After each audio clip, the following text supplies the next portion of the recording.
Greetings and welcome to the Dr. J Vlog series. It's Friday, April 18th, 2025, and on Fridays, we examine human behavior and justifications. So, I'm Dr. Ruth, and today I'd like to talk to you about human sexuality. Now, obviously, I'm Dr. J. Sadly, Dr. Ruth Westheimer passed away last year at the age of 96. But let's talk about sex anyway, shall we? So the conventional cultural wisdom, at least across most Western societies, would suggest that men are more eager and willing to have sex, at least compared to women, and especially casual sex with no real long-term commitments. Some have argued further that even in highly committed relationships, men and women have different drives and general attitudes about sex. So consider this brief clip from the movie Annie Hall from the 1970s, where the couple each responds to their respective therapist about how often they're having sex. The day in Brooklyn was the last day I remember really having a good time. We never have any laughs anymore is the problem. I've been moody and dissatisfied. How often do you sleep together? Do you have sex often? Hardly ever, maybe 3 times a week. Constantly. I'd say 3 times a week. That's a great little clip there. So Alvy, the male's response is hardly ever, maybe 3 times a week. And then Annie's response is constantly, I'd say 3 times a week. So let's start then with the crucial difference, obviously, that separates men and women, at least from an anatomical and reproductive standpoint. So females are the ones who get pregnant and who ultimately give birth, including via surrogates. The sociobiological or evolutionary approach to human sexuality starts from that basic premise. So simply put, in order to produce a child, a man has to only invest a trivial amount of energy and resources. And in principle, a single man could father almost an unlimited number of children during his natural lifetime. So some men are indeed confirmed to have sired dozens upon dozens of children. While most historians cite Genghis Khan as kind of having the world record, or estimated to have fathered up to 3,000 different children. Modern studies have suggested that today around 16 million people globally may carry the DNA of Genghis Khan. Conversely, a woman can give birth and raise only a limited number of children in her lifetime.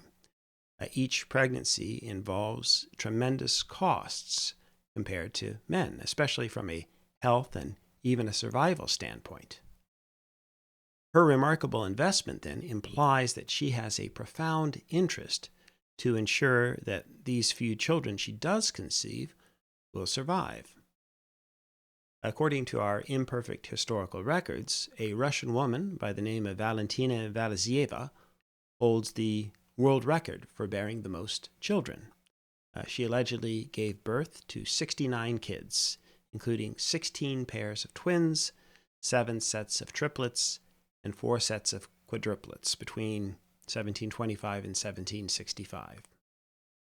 At the same time, we know that sexual behavior among humans varies dramatically across cultures, whether you're talking about in terms of frequency or the age of first sexual encounters. Of course, the many different types of sexual practices and standards of beauty, people's general attitudes towards sex, and in this day and age, things like pornography consumption. And even the birth rates differ significantly across cultures as well. So in other words, whatever the biological drivers of human sexuality, we can't ignore the cultural components that directly influence and shape both men and women's behavior. So from a cultural standpoint, there exists a widespread belief then that at least in North American societies, men are more eager to have sex. They tend to be more promiscuous compared to women. And is that the case? And is that what's really still happening? Well, if we go back to 1978, there was a groundbreaking study that was conducted by Russell Clark and Elaine Hatfield, where they designed a social experiment to study young adults and their propensity and receptivity for engaging in casual sex, or at least the idea thereof. And so what they did is they had male and female Confederates of average attractiveness approached people on the grounds at Florida State University, and they approached potential partners or dates or what have you with one of three different questions. Would you like to go out tonight? Will you come over to my apartment? And then, most dramatically, would you go to bed with me? So what did they find? Well, not surprisingly, a significant gender divide. So amongst the men, 50% accepted the date, 69% agreed they'd go to the apartment, and 75% accepted the offer to sleep with the person. Women, it was just the opposite in some respects. So for the women, again, about 50% accepted the date invitation.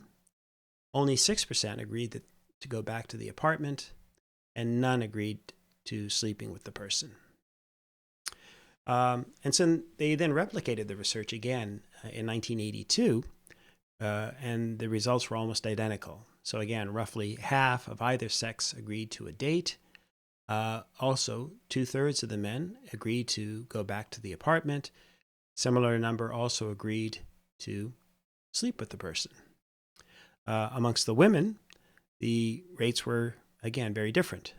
56% said yes to a date, or just over 50%, said yes to a date, and none of them agreed to go back to the apartment, and none agreed to have sex or to sleep with the person. So, now while the results were fascinating, obviously, they didn't tell the whole story. The researchers themselves had very little to say about what might explain these differences. So, additional research, though, has confirmed that men do report engaging in more casual sex than women. Whether you're talking about chance encounters, one-night stands, that sort of thing. It can be defined in different ways, obviously. And then the research indicates that obviously women also do engage in casual sex from time to time as well, but they tend to be or have more restrictive attitudes as such compared to men. They also report that they'll engage in casual sex more in the interest of trying to, push a relationship along. And they'll also more often romanticize their partners in their encounters and imagine that there's possibility for a longer-term relationship. The males, however, seem to be more motivated by the desire to increase their sexual experience or to gain peer status or popularity. And then if people do engage in casual sex, the evidence suggests that it's more likely to happen amongst friends, the classic proverbial friends with benefits concept, as opposed to randomly having sex with strangers. Obviously, that happens too, but to a much lesser degree. And yet, when females do engage in casual sex, they also report being more likely to have had a negative first experience with sex, a first sexual encounter. And they also report more depressive symptomology compared to males. So it would seem that the women are more often hoping to reduce their negative feelings of self-worth and their isolation. And then they also tend to express regret about their casual encounters at a higher rate than men do. Okay, but then there's another twist to the story we have to take into account. So if a man says no to a woman, or if a woman says no to a man, what exactly are they rejecting? Is it the offer of sex or companionship? Or are there concerns about the person who's doing the asking? And especially, then, what about the differences between men and women and how they're perceived, or the stereotypes? So, for example, men are perceived to be more aggressive and violent than women. And that stereotype, by the way, is supported by crime statistics. Also, men are perceived as having fewer positive personal traits, along with a higher risk for sexually transmitted infections. So, therefore, in heterosexual encounters, the casual sex proposal deck is stacked against heterosexual women. In other words, the gender to which they are attractive has perceived liabilities that might be especially crucial in considering the casual sex proposition. And then there's another confounding issue one has to consider, and that is the possible pleasures that might result from the encounters. So on balance, men tend to report higher levels of sexual pleasure and satisfaction in their sexual encounters than women. And so under these conditions, it's not necessarily that women are less inclined to want to have sexual pleasure, but rather that they're more likely to see men as less capable of providing satisfaction than vice versa. So in other words, women have lower expectations of what might happen if they do engage in casual sex, whereas men see greater opportunities for sexual pleasure with a female. And therefore, if they propose to hook up, they're more likely to accept. So in sum, we can think of this as kind of the risk-reward ratio. Agreeing to casual sex with a man tends to have a much higher risk-to-reward ratio for women than for men who agree to have casual sex with women. So taken together, more recent research also has demonstrated that yes, in general, men are more willing to engage, but more importantly, the women on average do perceive the men to have fewer desirable traits, to be more dangerous on average, to be less likely to be able to satisfy their needs, and to be less trustworthy and less likely to have an interest in a longer-term relationship than the women might prefer. And so if women do hook up, and they certainly do, then that typically happens if the men are perceived as having more desirable traits and being safer and more trustworthy, more capable of satisfying their needs, and more likely to be someone with whom they can imagine staying connected with in the future. And that leads, by the way, to my key tip of the day, my dating tip of the day, if you will. This is the Dr. J strategy for successfully picking someone up. Yeah, like I'm an expert. No, I know nothing about this, by the way, in general. That is to say, when I was an undergraduate student at George Mason University, I actually never asked anybody out on a date when I was there the whole time. I just literally went to my classes. I wanted to get my good grades. And then I also had a couple of jobs typically, so I was always going back to work, and I coached. I did volunteer coaching. So anyway, I was just too busy to seriously think about dating or, getting involved in a serious relationship with anybody. So, but then when I came home from grad school from the University of Virginia in the mid to late 1980s at some point, I decided to, visit my mother. I was home for the weekend, and I decided just to go out. I didn't have any particular plans in mind. I just wanted to do something for fun, maybe meet some people, whatever, right? I had no real expectations. I wasn't a big drinker or party or any of that sort of thing. I just wanted, to have some company.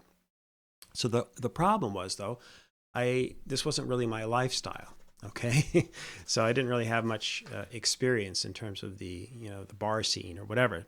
But I did go to a place that had live music and had a happy hour, that sort of thing. And so I walked in and I surveyed the situation.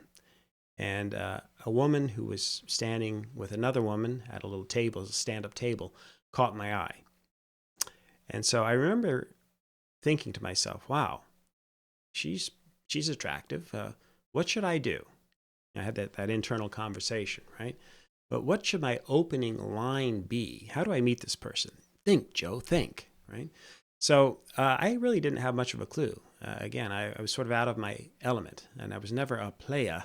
So, but then I thought about this, and I stumbled upon a line, at least based on how I saw myself. And so I decided to approach the person, nervously, of course. And here's what I said when she was alone. I think her friend had gone off to the washroom, something like that. So here was my exact line, all right? Hello, would you care for some interesting conversation?